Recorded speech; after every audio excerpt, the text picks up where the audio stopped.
Je m'appelle Ghislain.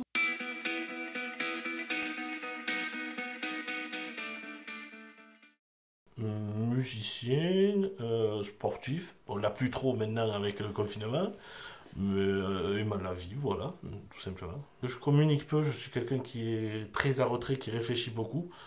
Et c'est vrai que parfois j'ai du manque de communication, c'est-à-dire que je vais pas aller livrer totalement mes sentiments ou pas aller livrer totalement ce que je pense.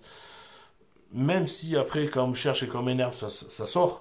Mais je suis quelqu'un qui est très renfermé sur lui, qui parle peu.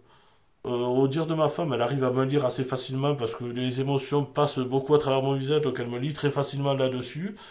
Mais elle n'hésite pas à me poser des questions, à venir me voir, à me demander qu'est-ce qu'il y a, qu'est-ce qui va pas, ou pourquoi, etc. Ce qui permet que je parle, hein, parce que bien sûr après je parle, mais je vais pas le livrer de premier abord, où je vais avoir le sourire facile, pas parler forcément, et je vais essayer plus de voir qui est la personne, s'il lui faut une tape sur l'épaule pour que ça aille mieux, etc. Aller, oui, toujours chercher le mieux chez la personne, sans forcément parler. L'écoute est très bien aussi et permet justement beaucoup de choses. Oui, il y a quelqu'un de chaleureux, souriant, mais qui parle pas énormément et qui n'a pas besoin de plus. Être rancunier, je dirais. Que je vais accepter beaucoup de choses, mais quand j'arrive au trop plein, ça passe plus du tout et ça peut rester des années. Voilà. Aimer les gens, je dirais, et aimer l'ensemble, c'est-à-dire aimer la coopération entre les gens et ce que chacun peut amener à l'autre. Savoir se taire, la réflexion et parler qu'au bon moment, ne pas trop en dire et juste dire ce qu'il faut au bon moment. Enfin, j'espère, je pense que c'est ça qui m'a permis de m'en sortir, et dans le métier et dans la musique.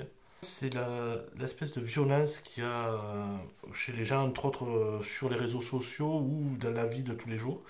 On a eu un phénomène où on s'est tous protégés par rapport à quelque chose, et cette protection reste trop, c'est-à-dire qu'on va plus vers les autres. Il y a toujours une espèce de méfiance envers l'autre qui me gêne beaucoup. Le fait de se rassembler, de revoir du monde, d'être ensemble, de parler, de vivre tout simplement. J'essaye de faire, d'ajouter des petits bonheurs à des petits bonheurs. Je pense pas qu'une personne en soi peut changer énormément de choses, mais c'est l'ajout de plein de personnes ou l'ajout de plein de petites sommes qui font que ça va aller mieux par la suite. Donc, ajoutons des bonheurs hein, et multiplions-les. La musique et l'entente à travers les gens, c'est-à-dire que la découverte de l'autre, la découverte de culture, la découverte de pensées différentes, le fait que tout le monde ne soit pas pareil, c'est justement ce qui est beau dans le monde et c'est ça qui me passionne. Ce que j'aime dans la musique avant tout, c'est l'émotion, c'est-à-dire ce que donne l'artiste et ce qu'on reçoit en face, ou ce que j'essaye de donner, ce que j'essaye de recevoir du public. C'est-à-dire c'est ce partage. Et c'est pour moi un des points forts de la musique, c'est qu'il permet, peu importe si on ne se comprend pas, peu importe si on ne parle pas la même langue, rien qu'avec une guitare ou avec juste un chant, deux accords, ça permet de se comprendre. Et c'est justement ce partage-là qui me plaît énormément. J'écoute de toutes les musiques, c'est-à-dire que je vais écouter du rap au métal. Ce que je préfère reste le rock, parce que je trouve que c'est là où il y a une émotion qui vient, c'est-à-dire que ça me parle à l'oreille. Guitariste, batteur, piano, je suis multi-instrumentiste, je chante aussi. Alors j'ai commencé par la batterie, et au fur et à mesure j'ai apprécié le son et la construction du son. C'est-à-dire que quand on va prendre par exemple l'ajout de la guitare, quand on va prendre une guitare, c'est ce qu'on va amener autour, c'est un peu comme un couturier, c'est la dentelle qui va venir autour et qui va permettre justement à la pièce centrale d'être belle. La batterie pour moi reste la pièce centrale avec la basse, c'est-à-dire que sans eux il n'y a pas le morceau. Et faire le couturier autour et amener toutes ces broderies qui permettent que ça soit encore plus joli. Je suis plus compositeur que musicien-interprète parce que même les chansons que je vais interpréter d'autres, j'essaye de me les réapproprier, de les faire à ma manière. C'est-à-dire que je veux que l'émotion que la personne a mise arrive à sortir une émotion, même si elle se rapproche, mais qui m'est propre. Donc oui, la musique m'a permis d'avoir cette communication que je n'ai pas. C'est-à-dire que si on veut me connaître, en lisant mes textes, on en apprend plus que juste en me regardant ou en essayant un peu de parler avec moi. Parce que je reste très secret sur mes émotions, très renfermé malgré tout. Mais la musique me permet d'avoir cet échappatoire et de donner. Donc, ma femme m'a connu à travers mes chansons au départ. C'est-à-dire qu'en lisant mes textes, on a commencé à échanger, même si elle était au rugby et qu'on s'est vu au sein du rugby. Donc elle m'a connu sans me connaître réellement à travers les textes. Oui, il n'y a pas meilleure communication pour moi que la musique. Ou l'art, entre autres, hein, il peut y avoir la peinture qui passe par là. C'est à travers justement tout ce côté artiste ou tout ce côté artistique qui permet de livrer des émotions, de donner qui on est, une part de nous au public. Donc c'est la meilleure communication qui soit. Parce que là, il n'y a pas de faux semblant, on livre ce qu'on est. Alors force physique, de par mon poids et par ma taille, ça aide forcément. Même si je m'en sers très rarement, on va dire. Je suis plus quelqu'un qui va analyser ou qui va prendre du retrait sur une chose et placer la bonne touche au bon moment. C'est plus ça, comme ça m'est arrivé. On a vécu tous les deux, par exemple, les battles. Sur la fin des battles, qui a été très triste pour moi et sur laquelle j'ai été déçu, plutôt que m'énerver, plutôt que d'aller. J'ai juste posé le dernier message en expliquant de comment ça s'était passé. Après, comment ça a été perçu, je le sais pas, je m'en fous un peu d'ailleurs, mais plutôt que d'aller m'énerver, d'aller. Juste, j'ai dit ce que j'avais à dire, point. Voilà, pas plus. Celui de voir l'avenir.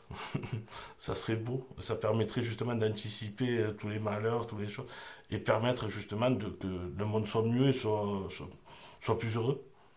J'essaie d'anticiper beaucoup de choses déjà, mais le fait d'anticiper, d'avoir toute la construction de ce qu'on va mettre en place pour prendre le malheur moins violemment, permet d'aller mieux pour moi. C'est-à-dire que c'est une construction qui se fait étape par étape avec il va se passer ça, donc s'il se passe ça, ça va engendrer ça, ça va engendrer ça, et ça permet justement d'éviter le négatif au plus possible. D'un acte qui se passe, je vais essayer de réfléchir de tout l'arbre des possibles qu'il y a là-dessus et essayer de mener ma barque le mieux possible pour que ça aille dans la direction à peu près souhaitée et que ça soit que ça se passe le mieux possible, oui, voilà. L'humain, qu'on oublie en ce moment, en le laissant enfermer, et justement le fait que on soit plus réellement humain, c'est-à-dire qu'on est tous centrés sur nous-mêmes. Le virus fait que on peut pas faire autrement, hein, mais et qui ne permettent pas l'ouverture. Et pour moi, l'humain se crée avec l'ouverture aux autres. Et avec les autres, c'est l'enrichissement de chacun qui permet de créer quelque chose de mieux. Pour moi, la liberté, c'est la vie de chacun pour moi, c'est un des principes que chacun doit avoir. C'est-à-dire que ça permet la liberté d'apprendre, la liberté de vivre, la liberté. Il y avait une personne mexicaine qui a le même nom que moi, qui s'appelle Emiliano Zapata, qui disait je préfère mourir à genoux que pas vivre debout.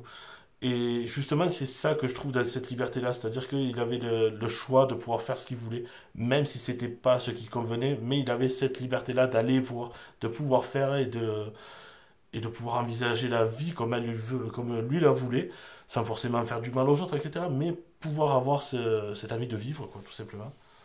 La sincérité, je crois.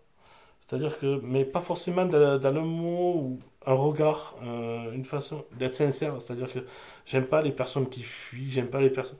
J'aime les personnes, même si elles ne disent pas, mais qui sont là et qui sont vraies. Nelson Mandela avait dit, je ne perds jamais. Soit j'apprends, soit je réussis. Et c'est une des phrases qui a dirigé ma vie dans beaucoup de choses.